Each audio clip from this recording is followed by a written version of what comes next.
Well, let's talk about you used to work at Foster's Daily Democrat, right? That's the one that's right next to City Hall, the building right there. It's an apartment building now. Okay. So the newspaper sadly has no physical structure in this city anymore. Okay.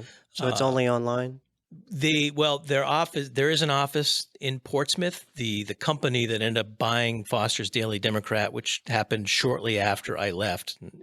Uh, we can talk some more about that after but that's another reason why I left. Yeah. They continue to sort of shrink the operation, the news operation. So, I mean, as an example, when I left the newspaper, we had I was the assistant managing editor, but we had an executive editor, we had a managing editor, we had copy editors, we had 6 of those. We had 5 reporters covering Dover, we had 4 reporters covering Portsmouth, we had 4 in Rochester, we had 2 in Somersworth, we had 1 in Exeter, we had 1 in York, we had staff photographers.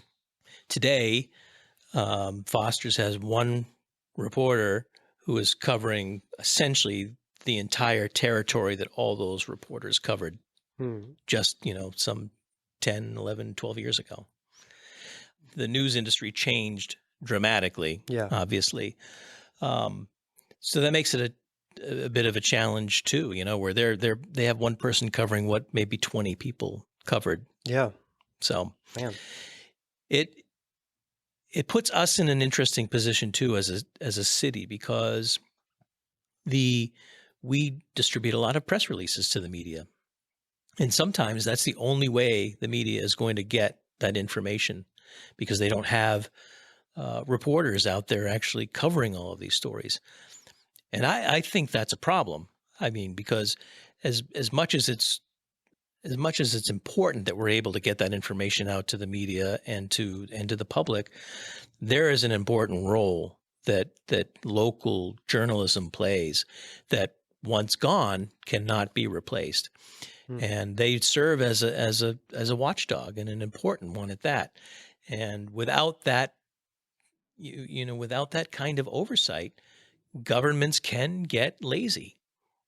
And and I have said this, we have to make sure that we are not getting lazy because we don't have, reporters knocking on our doors every single day asking, what about this? What about that? What about this?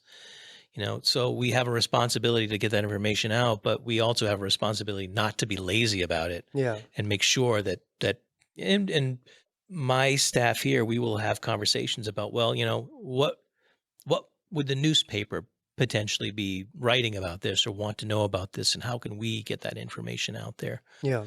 That was a bit of a tangent, I think, to your question, but No, it's fine. I did want to talk to you, obviously about kind of like what was it like working there, which you described, but I did eventually want to talk to you also about the value and the benefit of local media to a community, which you just covered very well. Um, one thing I kind of want to add on to what you said, you say that it's a watchdog to government, and without it, government can get lazy. One of the things that I feel like is a little bit true, especially with government, is it's not even just government. It can happen anywhere. It's corruption can grow where accountability can't reach.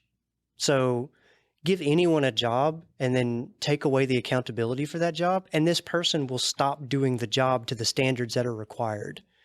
That's true anywhere. And so what you're describing is y'all were keeping that visibility and that spotlight turned on to make sure that accountability could reach into government. absolutely. It's important that we do that.